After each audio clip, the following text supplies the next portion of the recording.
You know that big building in New York? The one with 193 countries inside it? The head of the United Nations literally sent an emergency letter last week warning that they could run out of cash by July 2026. And most people on this planet have zero idea this is happening. So here is what we are talking about today. 4 things that are actively destroying the United Nations right now. Not in the past, not someday, now. Real numbers, real consequences. And by the end of this video, you are going to understand exactly why a weaker UN does not just mean a weaker institution. It means a more dangerous world for every single one of us. Let's get into it. 1. Veto power. One country can silence the entire planet.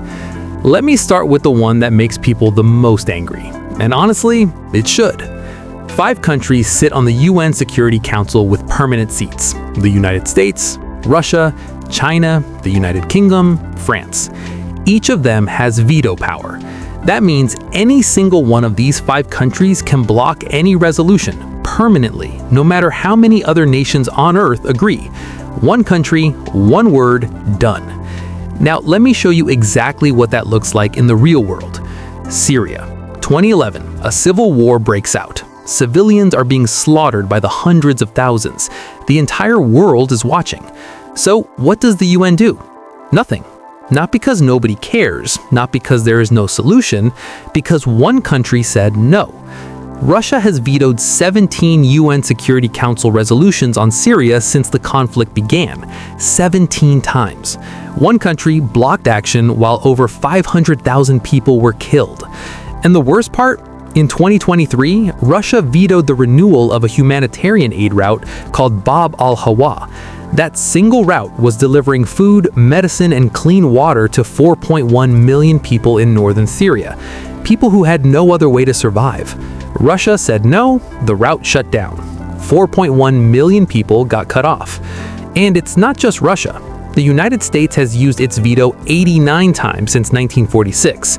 51 of those times to block resolutions on Israel and Palestine. Here's the thing that makes this so uncomfortable to talk about. This is not a mistake. This is not something that slipped through. This is exactly how the system was designed. 5 countries have the power to override the will of every other nation on Earth. One veto, millions of lives. Does that sound like a system built to protect people, or a system built to protect power? 2.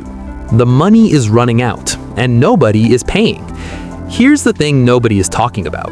The United Nations does not print its own money. It does not have its own economy. It runs entirely on what member countries are supposed to pay every single year. Those payments are not optional. They are legally mandatory. So why is the money disappearing? By the end of 2025, unpaid dues hit a record $1.568 billion. That's more than double what was owed at the end of 2024. Double in 12 months. And the biggest debtor on Earth right now? The United States. America owes the UN $2.196 billion. On top of that, the US owes another $1.8 billion specifically for peacekeeping missions. The Trump administration paid $0 in dues last year. Zero. So what happens when the money stops coming in? Secretary General Antonio Guterres sent an emergency letter to every member nation just days ago, and the message was blunt. He said the UN could completely run out of cash by July 2026. Peacekeeping missions get cut. Humanitarian aid programs get delayed. Emergency response teams arrive too late. And here's the part that's almost impossible to believe. Under current UN rules, the organization is actually required to return unspent money back to member states, even when it never received that money in the first place.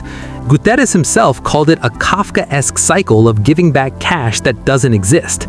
Right now, out of 193 member countries, only 36 have fully paid their dues for 2026. 36 out of 193. The UN already cut its 2026 budget by 7%.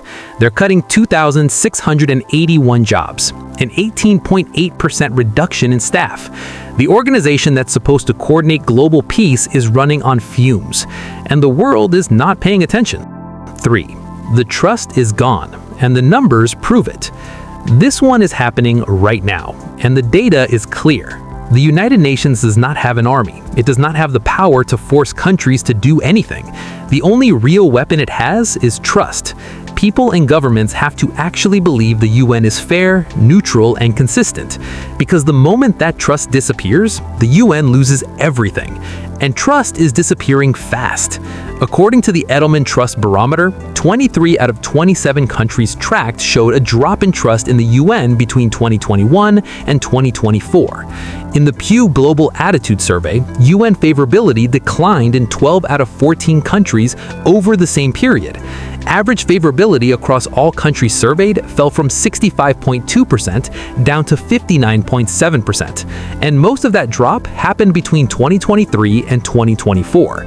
So what's driving this? The biggest factor right now is how the UN responds or does not respond to different conflicts.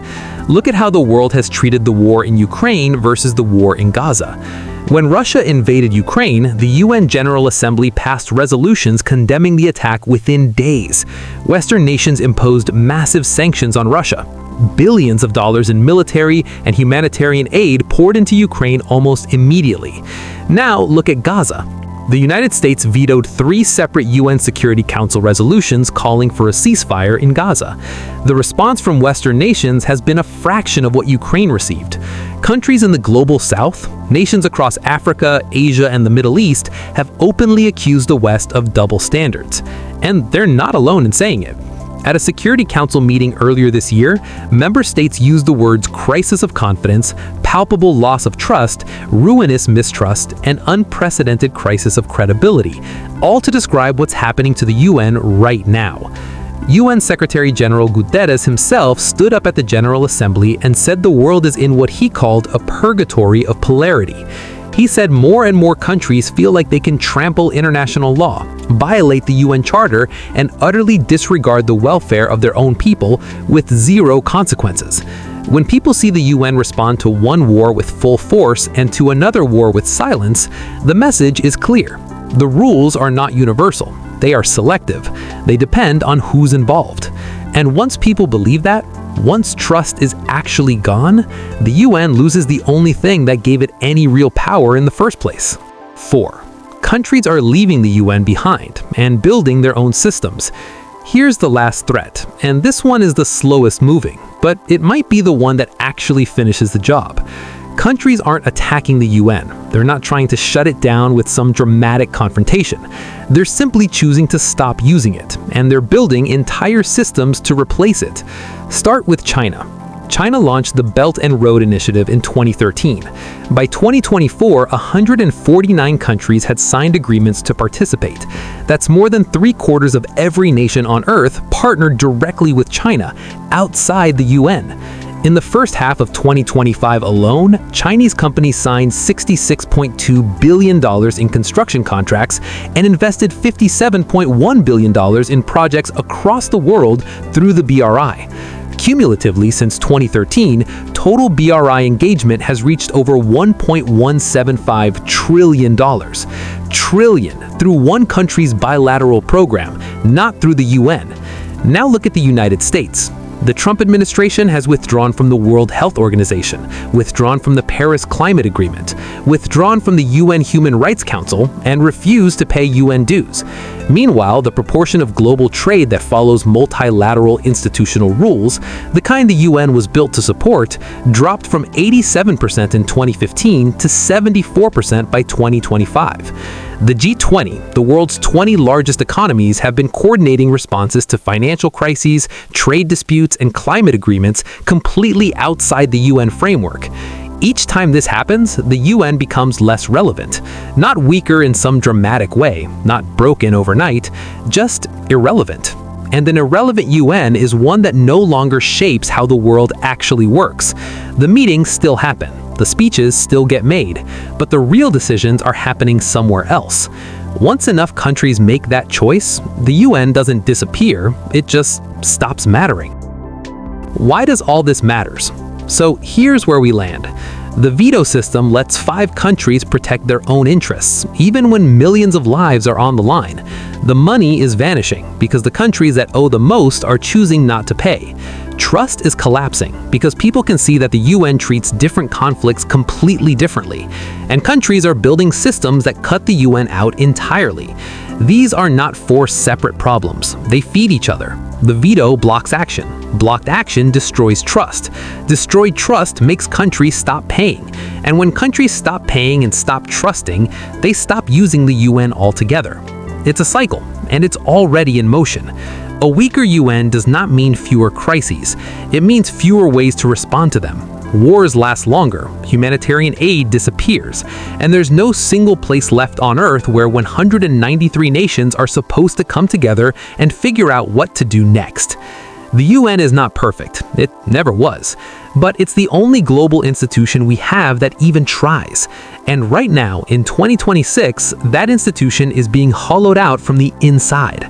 Quietly, slowly, and most people have no idea.